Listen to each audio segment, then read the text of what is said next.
IT সেক্টরের leader company TCS এর হচ্ছে কোয়ার্টার 3 রেজাল্ট আউট হয়ে গেছে। কোয়ার্টার 3 রেজাল্টের পারফরমেন্স কী টাইপের দিয়েছে টিসিএস, সেটাকে নিয়ে আমরা অ্যানালিসিস করব। তার আগে হচ্ছে আমরা কোম্পানিটার হচ্ছে চার্ট প্যাটার্নটাকে নিয়ে অ্যানালিসিস করব। দেখব যে শেয়ার হোল্ডারদের কতটা রিটার্ন জেনারেট করেছে বা ওয়েলথ ক্রিয়েট করে দিয়েছে, সেটাকে নিয়ে আগে আমরা ফার্স্ট অ্যানালিসিস করব।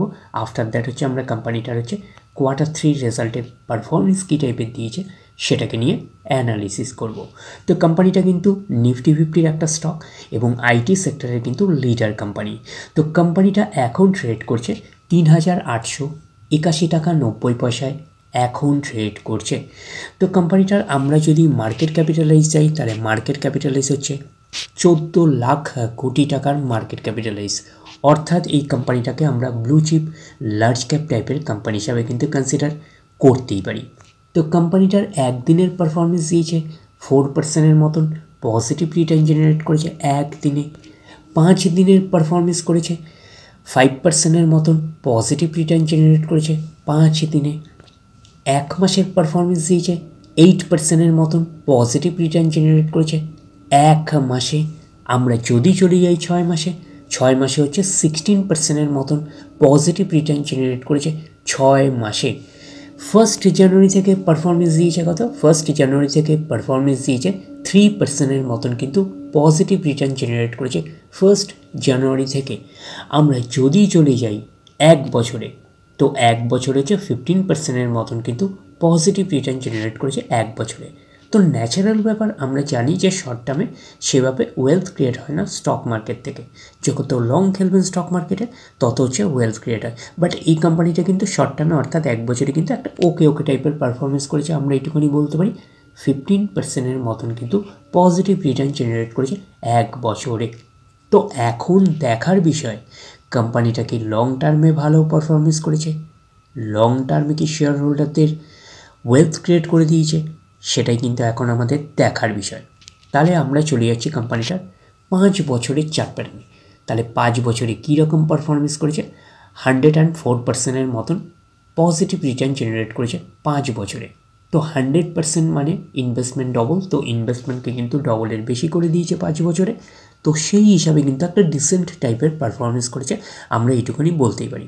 তো ব্লু চিপ লার্জ ক্যাপ টাইপের কোম্পানিগুলোর মূল টার্গেট হচ্ছে 5 বছরে ইনভেস্টমেন্টকে ডবল করা।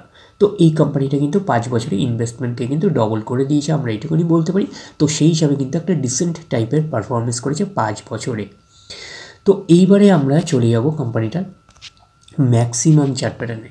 তাহলে ম্যাক্সিমাম চার্ট প্যাটার্ন হিসাবে পারফরমেন্স করেছে 3126%-এর মতন পজিটিভ রিটার্ন জেনারেট করেছে অল টাইম বা ম্যাক্সিমাম। তো কোম্পানিটা লিস্টেড হয়েছে কবে? 2004-এ। তাহলে 2004 থেকে কিন্তু এখনও অবধি রিটার্ন জেনারেট করেছে 3126%-এর মতন পজিটিভ রিটার্ন জেনারেট করেছে অল টাইম বা ম্যাক্সিমাম। তো ম্যাক্সিমাম চার্ট প্যাটার্নটা কিন্তু লেফট টু রাইট ওপরের দিকে মুভ করছে। তো সেই হিসাবে কিন্তু একটা ডিসেন্ট টাইপের চার্ট প্যাটার্ন হিসাবে আমরা কনসিডার করতেই পারি।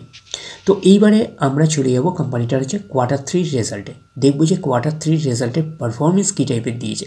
তাহলে আমরা চলে যাচ্ছি কোম্পানিটার কোয়ার্টার 3 রেজাল্টে। আমরা চলে আসলাম কোম্পানিটার হচ্ছে কোয়ার্টার 3 রেজাল্টের পিডিএফ ফাইলে। আগে আমরা আমরা দেখে নেব ডিভিডেন্ড ডিক্লেয়ার করেছে নাকি, আগে দেখে নেব। তো এখানে লেখা দেখতেই পাচ্ছেন, লেখা আছে ইন্টারিম ডিভিডেন্ড 9 টাকা আর স্পেশাল ডিভিডেন্ড হচ্ছে 18 টাকা।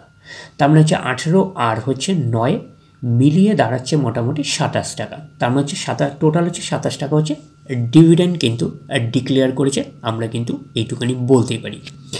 এইবারে আমরা চলে যাব কোম্পানিটার হচ্ছে কোয়ার্টার 3 রেজাল্টে। দেখবো যে কোয়ার্টার 3 রেজাল্টে পারফরমেন্স কী টাইপের দিয়েছে। তো পরপর এরকম স্ক্রল ডাউন করে দেখবেন যে কত নাম্বার পেজে হচ্ছে কোয়ার্টার 3 রেজাল্টটা দিয়েছে। তো আমরা 7 নাম্বার পেজে হচ্ছে কোয়ার্টার 3 রেজাল্টটা পাচ্ছি। তাহলে আমরা একটু লার্জ করে নিই আগে। ফার্স্ট আমরা দেখবো যে সিকোয়েন্সগুলো ঠিকঠাকভাবে সাজানো রয়েছে নাকি, এটাকে আগে আমরা আমরা দেখে নেব। এটা হচ্ছে এই কোয়ার্টার, মিনস হচ্ছে কোয়ার্টার 3, এটা প্রিভিয়াস কোয়ার্টার, আর এটা হচ্ছে 1 বছর আগে। তাহলে সিকোয়েন্সগুলো ঠিকঠাকভাবে সাজানো রয়েছে, আমরা এইটুকুনি বলতে পারি। এইবারে আমরা দেখে নেব যে অ্যামাউন্টগুলো কিসে দিয়েছে। অ্যামাউন্টগুলো কিন্তু কালার্সে দিয়েছে অ্যামাউন্টগুলো। তো এইবারে আমরা করব কি, এইবারে আমরা একটু অ্যাডজাস্ট করে নেব লার্জ করে, তাহলে আপনাদের কাছে ব্যাপারটা আরও ভিজিবল হবে। তো এইবারে আমরা চলে যাচ্ছি কোম্পানিটার হচ্ছে টোটাল ইনকামে, তাহলে চলে আসলাম টোটাল ইনকামে। এই কোয়ার্টার মিনস হচ্ছে কোয়ার্টার 3-তে 61,445, প্রিভিয়াস কোয়ার্টারে ছিল কত 60,698 এবং এক বছর আগে ছিল 58,749। তাহলে এক বছর আগের 58,749টা এখন কত হয়ে গেছে 61,445। তাহলে আমরা বলবো ইয়ার অন ইয়ার বেসিস কিন্তু টোটাল ইনকামে কিন্তু জাম্প রয়েছে।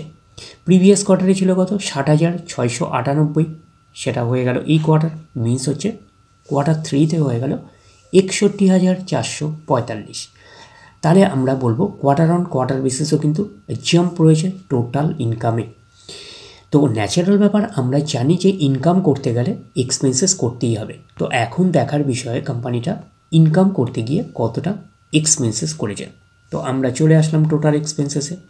এই কোয়ার্টার মিস হচ্ছে কোয়ার্টার 3-তে 45,658, প্রিভিয়াস কোয়ার্টারে ছিল কত 45,368 এবং এক বছর আগে ছিল কত 44,105। তাহলে এক বছর আগের 44,105টা এখন কত হয়ে গেছে 45,658। তাহলে আমরা বলবো ইয়ার অন ইয়ার বেসিস কিন্তু টোটাল এক্সপেন্সেসে জাম্প রয়েছে। প্রিভিয়াস কোয়ার্টারে ছিল কত 45,368, সেটা হয়ে গেল এই কোয়ার্টার মিস হচ্ছে কোয়ার্টার 3-তে হয়ে গেল 45,658। তাহলে আমরা বলবো কোয়ার্টার অন কোয়ার্টার বেসিসেও কিন্তু টোটাল এক্সপেন্সেসে জাম্প রয়েছে। তো এইবারে আমরা বের করব কি, এইবারে আমরা বের করবো হচ্ছে অপারেটিং প্রফিট। কি করে বের করব, টোটাল ইনকাম থেকে টোটাল এক্সপেন্সেস বাদ দেবো, বাদ দিলে যেটা পড়ে থাকবে সেটা হচ্ছে অপারেটিং প্রফিট। টোটাল ইনকামও পেয়ে গেছি, টোটাল এক্সপেন্সেসও পেয়ে গেছি, টোটাল ইনকাম থেকে টোটাল এক্সপেন্সেস বাদ দিলে পড়ে থাকছে অপারেটিং প্রফিট। অর্থাৎ আপনারা বলতে পারেন profit before exceptional item and tax. তাহলে এই কোয়ার্টার মিস হচ্ছে কোয়ার্টার 3-তে 15,787, প্রিভিয়াস কোয়ার্টারে ছিল 15,330 এবং এক বছর আগে ছিল 14,644। তাহলে এক বছর আগের 14,644টা এখন কত হয়ে গেছে 15,787। তাহলে আমরা বলবো ইয়ার অন ইয়ার বেসিস কিন্তু জাম্প রয়েছে অপারেটিং প্রফিটে। প্রিভিয়াস কোয়ার্টারে ছিল কত 15,330, সেটা হয়ে গেল এই কোয়ার্টার মিনস হচ্ছে কোয়ার্টার 3-তে হয়ে গেল 15,787। তাহলে আমরা বলবো কোয়ার্টার অন কোয়ার্টার বেসিসও কিন্তু জাম্প রয়েছে, আমরা এইটুকুনি বলতে পারি অপারেটিং প্রফিটে। তো অপারেটিং প্রফিটটাই নিশ্চয়ই কোম্পানির মেন প্রফিট নয়, তারপরে বিভিন্ন অ্যাডজাস্টমেন্ট যদি থাকে সেগুলো প্লাস মাইনাস হবে, তারপরে গভর্নমেন্টকে ট্যাক্স পে করতে হবে, গভর্নমেন্টকে ট্যাক্স পে করার পরে কোম্পানির কাছে যেটা পড়ে থাকবে সেটা কোম্পানির ফাইনাল প্রফিট বা নেট প্রফিট হিসাবে আমরা কনসিডার করতেই পারি। তাহলে পাচ্ছি প্রফিট ফর দ্য পিরিয়ড, এটাকেই নেট প্রফিট বলতে পারি, এটাকেই ফাইনাল প্রফিট বলতে পারি। এই কোয়ার্টার মিস হচ্ছে কোয়ার্টার 3-তে 11,097, প্রিভিয়াস কোয়ার্টারে ছিল 11,380 এবং এক বছর আগে ছিল 10,883।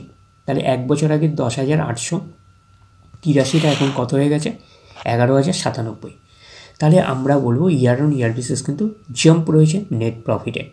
প্রিভিয়াস কোয়ার্টারে ছিল কত 11,380, সেটা হয়ে গেল এই কোয়ার্টার মিনস হচ্ছে কোয়ার্টার 3-তে হয়ে গেল 11,097। তাহলে আমরা বলবো কোয়ার্টার অন কোয়ার্টার বেসিস কিন্তু ডাউন পারফরমেন্স করেছে নেট প্রফিটে।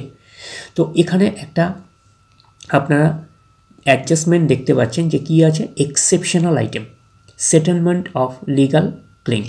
তো এক্সেপশনাল আইটেম কিন্তু ওয়ান টাইমই হয়, একবারই হয়, এইটুকুনি কিন্তু মাথায় রাখবেন। এই কোয়ার্টারে হচ্ছে 958 দেওয়া রয়েছে, তার মানে হচ্ছে এক্সেপশনাল আইটেমের অ্যামাউন্টটা কিন্তু নেট প্রফিটের মধ্যে অ্যাডজাস্ট হয়ে রয়েছে। তো সেই কারণে কিন্তু আপনারা ইয়ার অন ইয়ার বেসিস এবং কোয়ার্টার অন কোয়ার্টার বেসিস কিন্তু সেভাবে কম্প্যারিজন করতে পারবেন না। তখন আপনাদের কোনটাকে ধরে কম্প্যারিজন করতে হবে, তখন আপনাদের অপারেটিং প্রফিটটাকে ধরে কম্প্যারিজন করতে হবে, তাহলে আপনাদের কাছে ক্লিয়ার হয়ে যাবে। তাহলে year on year basis jump পাচ্ছি এবং হচ্ছে কোয়ার্টার অন কোয়ার্টার বেসিসও কিন্তু জাম্প পাচ্ছি অপারেটিং প্রফিটে। তো এক্সেপশনাল আইটেম যদি থাকে তাহলে ক্লিয়ার ব্যাপারটা। তাহলে এইবারে আমরা চলে যাব কোম্পানিটার হচ্ছে ইপিএসে অর্থাৎ আর্নিং পার শেয়ারে। এইবারে আমরা চলে আসলাম কোম্পানিটার হচ্ছে ইপিএসে অর্থাৎ আর্নিং পার শেয়ারে। কী পাচ্ছি, এই কোয়ার্টার মিস হচ্ছে কোয়ার্টার 3-তে 30.29, প্রিভিয়াস কোয়ার্টারে ছিল কত 31.00 এবং এক বছর আগে ছিল কত 29.64, তাহলে এক বছর আগে 29.64টা এখন কত হয়ে গেছে 30.29। তাহলে আমরা বলবো ইয়ার অন ইয়ার বেসিস কিন্তু ইপিএসে কিন্তু জাম্প রয়েছে। প্রিভিয়াস কোয়ার্টারে ছিল কত 31.00, সেটা হয়ে গেল এই কোয়ার্টার, মিস হচ্ছে কোয়ার্টার 3তে হয়ে গেল 30.29। তাহলে আমরা বলবো কোয়ার্টার অন কোয়ার্টার বেসিস কিন্তু ডাউন পারফরমেন্স করেছে ইপিএসে, অর্থাৎ আর্নিং পার শেয়ারে। তো ন্যাচারাল ব্যাপার, নেট প্রফিটের রিফ্লেকশনটা আমরা ইপিএসে পাই, তো নেট প্রফিটের রিফ্লেকশনটা আমরা কিন্তু ইপিএসে পেয়েছি। তো ওভারঅল এইটুকুনি আমরা কনক্লুশনে কি বলতে পারছি, ওভারঅল কনক্লুশনে বলতে পারছি যে টিসিএসের কোয়ার্টার 3 রেজাল্ট কিন্তু একটা ওকে টাইপের একটা পারফরমেন্স করেছে, আমরা কিন্তু এইটুকুনি বলতেই পারি। তাহলে ওভারঅল ভিউটা আপনাদের কাছে ক্লিয়ার। তাহলে এই অবধি, নেক্সট ভিডিওতে আবার আপনাদের সাথে আমার দেখা হচ্ছে। ধন্যবাদ।